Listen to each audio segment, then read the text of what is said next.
sebab turunnya Quran surah keempat, An-Nisa di ayat ke-100. Paling kiri sebelah bawah di mushaf.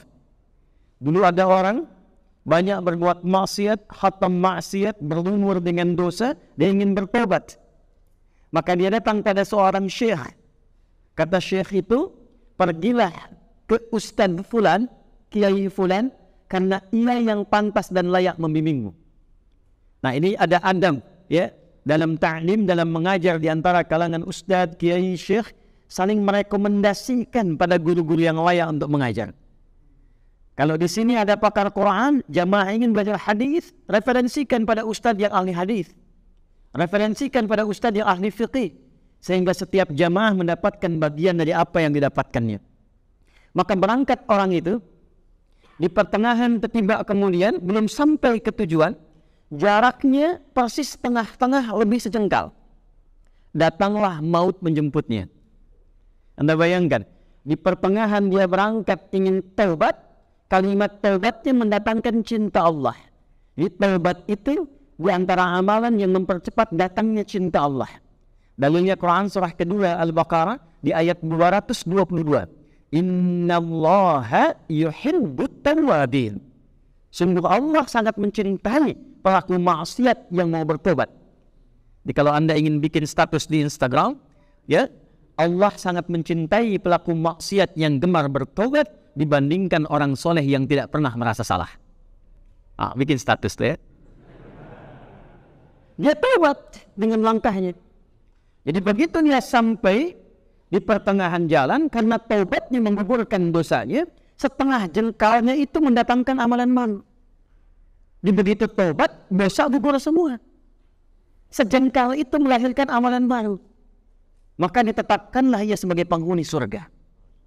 Padahal mabuk hatam, bunuh orang banyak, zina hatam.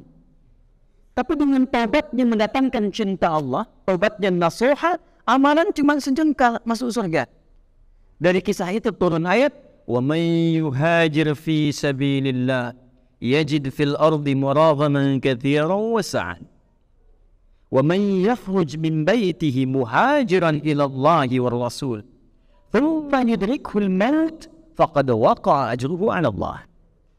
Siapa yang mau merubah dirinya, berhijrah menjadi lebih baik dekat dengan Allah. Jadi hijrah itu bukan masuk kelompok tertentu, bukan masuk komunitas tertentu. Hijrah itu menjadikan diri kita dekat dengan Allah. Siapa yang motivasi datangnya ke masjid ini ingin menjadi lebih dekat dengan Allah, ingin menjadi lebih taat kepada Allah, bahkan belum sampai pun ke tujuan, di tengah-tengah maut datang menjemputnya, itu langsung keluar pernyataan langsung dari Allah, diampuni dosanya kalau dia bertobat, ditetapkan pahalanya untuk dibawa pulang. Makanya kalau sudah datang mau pulang, perbanyak istighfar, ya, bukan perbanyak foto tuh. Boleh berfoto, tapi jadikan bagian itu semua untuk membangun ketaatan pada Allah Subhanahu wa Ta'ala. Ya. Bulan nazalat alaihimus sakinah, isyarat dari Nabi akan ada ketenangan pada jiwa. Jadi pengajian yang baik itu majlis yang baik yang bisa memberikan perubahan pada setiap orang yang belajar. Jadi antum datang dengan pulang itu punya perubahan. Datang gelisah, pulang tenang. Datang kurang taat, pulang lebih taat, lebih ingat dengan Allah. Datang dengan pulang, ilmunya berbeda. Datang kurang, pulang dapat ilmu. Itulah kenapa tempatnya disebut dengan majlis. Dari kata jalasa. Apa artinya jalasa? Bukan, jangan maksa. Jalasa itu asalnya bukan duduk. Jalasa itu asalnya berpindah dari tempat yang rendah ke tinggi. Berpindah dari yang tinggi ke rendah itu disebut dengan qa'ada namanya. Jadi kalau saya berdiri kemudian saya duduk, itu bahasa Arabnya qa'ada. Perintahnya uq'ud, sifatnya disebut dengan qu'ud. Orang yang tak mampu sholat berdiri, kemudian dia duduk, maka sifatnya disebut dengan qu'udan. Alladzina yadhkuruna Allaha qiyaman wa qu'udan. Fa idza qadaytumus sholata fadhkurullaha qiyaman wa qu'udan, bukan wa julusan. Ya, itulah tepatnya istimewanya diksi Al-Quran menampilkan kata sesuai dengan maknanya. Kalau buatan manusia nggak bisa begitu.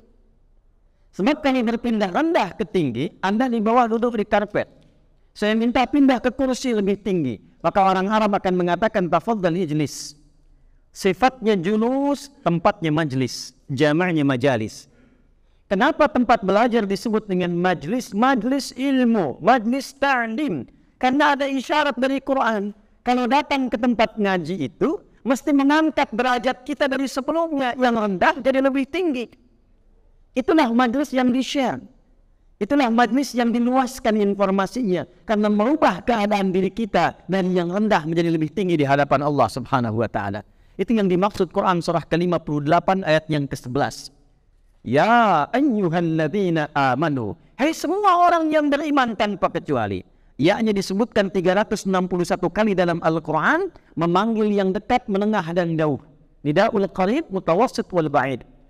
Ayyuha disebutkan 150 kali dalam Al-Quran. Ayyuha munada bima'na taukid, menguatkan, ha'nya bima'na tanbih, mengingatkan. Alladzina disebutkan 1080 kali dalam Al-Quran. Mencakup besar, kecil, tua, muda, laki-laki, perempuan, lintas batas. Tak ada sekatnya. Ketika Allah memanggil orang beriman untuk belajar pengetahuan, kata Allah, hei, aku tak peduli siapapun kalian. Laki-laki, perempuan, besar, kecil, tua, muda, sepanjang beriman. Walaupun imannya keadaannya berbeda. Ada yang kuat sampai dekat dengan Allah. Jangankan salat fardu, salat sunnah dia kejar-kejar. Subuh jam 4.35 dia bangun dari mulai jam 3:30. Ada yang imannya tengah-tengah. 4.35 dipanggil, 4.35 dia datang. Allahu Akbar, Allahu Akbar. Sudah ada.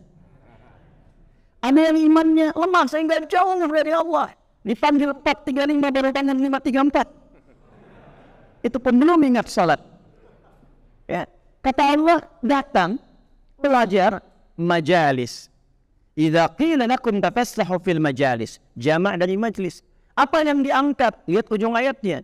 Yarfa'illahu alladhina amanu minkum walladhina utul ilma darajat. Dua. Satu iman, yang kedua ilmu. Jadi antum tuh belajar ngaji, kata Quran pesan pertamanya mesti terangkat derajat di sisi Allah. Bagaimana cirinya orang terangkat derajat itu? Imannya makin menguat. Nih, ngaji itu imannya makin kuat enggak? Makin kenal Allah enggak? Makin kenal Rasulullah tidak? Karena dengan pengajian itu membuat kita lebih dekat dengan Allah, itulah yang disebut dengan majalis. Semangat. Yang kedua, ilmu nambah. Karena kalau iman saja jadi kuat tanpa ilmu, bahaya. Saya tobat ya Allah. Saya akan mendekat kepadamu. Kemarin saya jarang sholat. Besok apa-apa subuh saya apel 4 rakaat. Nggak bisa. Butuh ilmu supaya mengajarkan kepada kita, membimbing kuatnya iman, mengerjakan amal soleh dengan cara yang benar. Nah, ciri iman itu yang pertama diberikan adalah ketenangan. Iman itu dari kata aman. Ya, alladzina amanu wa lam yalbisu imanahum bidzulmin ulaika lahumul amnu wa hum muhtadun. Orang beriman kalau imannya benar itu kata Allah, maka ciri pertama yang diberikan kepadanya ketenangan dalam jiwanya. Karena itu semua kata iman dalam Al-Quran ketika disandingkan dengan amal saleh itu hasilnya ketenangan. Al-Baqarah misalnya di ayat yang ketiga, kalimat iman pertama, alladzina yu'minuna bil ghaib wa yuqimuna shalah. Iman dan salat, apa fungsi salat? Di antara fungsi yang memberikan ketenangan pada jiwa. Makanya antum kalau masuk tempat salat saja, masjid tempat salat, itu minum salat sudah tenang. Enggak percaya silakan. Masuk rumah sendiri dengan masuk rumah Allah ke masjid, tenang mana? Masuk masjid, tempatnya sudah tenang. Karena itu dulu para sahabat mau kerja berangkat dari masjid. Pulang kerja mampir ke masjid. Supaya yang dibawa ke rumah itu aura masjid lebih tenang. Kadang-kadang di jalan ketemu mobil macet dan sebagainya, pekerjaan di dalam kantor luar biasa banyaknya. Yang dibawa ke rumah aura kantor capek. Datang ke masjid, sholat 2 rakaat, dapat ketenangan. Dia tawakal kepada Allah. Ya Allah, Engkau perintahkan aku untuk ikhtiar, telah aku kerjakan. Engkau janjikan untuk memberikan rezeki, aku tawakal kepada